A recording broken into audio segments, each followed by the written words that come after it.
Hello বন্ধুরা, আমরা এখন আছি হচ্ছে এই যে একটা প্লেস। আমরা যাচ্ছি হচ্ছে এখন একটা মানে সুপরিচিত একটা চার্চে, যদিও এটা জাস্ট দেখার জন্য। এই চার্চ ব্যাপারে অনেক বেশি ঐতিহাসিক হিস্ট্রি আছে। আমরা ওইটাতে নাই যাই। তারপর আমি ঢুকলাম, যেখানকার মাঝে মাঝে কিছু আর্কিটেকচার স্থাপত্য শৈলী একটু ডিফারেন্ট হয়। জাস্ট আমরা এখানে ইন করলামই হচ্ছে এর স্থাপনা দেখার জন্য। That's it.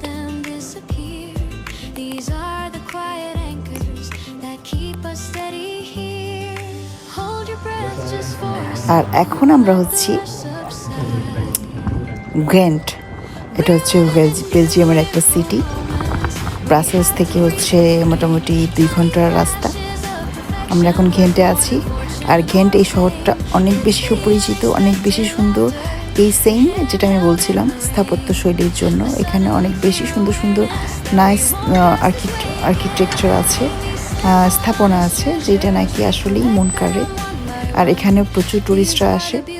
আর আমরা মেনলি আসছি হচ্ছে এটাও দেখার জন্য। দেখেন বিল্ডিংগুলো টোটালি ডিফারেন্ট। কোথাও গিয়ে দেখেছেন এরকম বিল্ডিং? একমাত্র এখানেই সম্ভব, ব্রাসেলসে।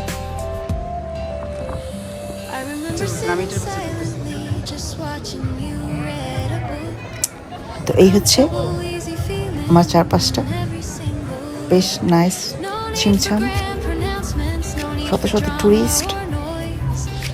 আমরা এই এরিয়াতে আছি হচ্ছে মোটামুটি দুপুর থেকে এখন পর্যন্ত।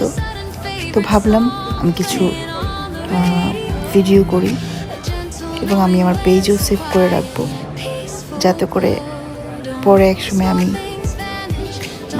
এগুলো নিজের মন থেকে ঝালাই করে নিতে পারি।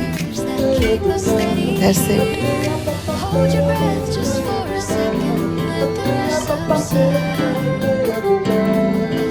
নাইস একটা ভিডিও হবে, আপনারাও এনজয় করতে পারলেন। আর ইন ফিউচারে যদি প্ল্যান থাকে বেলজিয়ামে আসার, তাহলে বেলজিয়ামে এসে ঘুরে যেতে পারেন। এই সিটিটা অনেক নাইস একটা সিটি। আর এখানে বিখ্যাত খাবারও আছে, আমরা একটু পরে যাব। আর এই যে হচ্ছে গ্যান্টের লেক, নাইস লেক।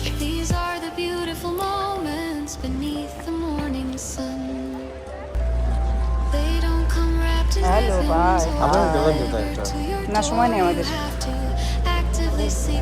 দেখা গেল 1 ঘন্টা লাগবে। তোমার 1 ঘন্টা, আমার 1 ঘন্টা আমাদের হাতে সময় নেই।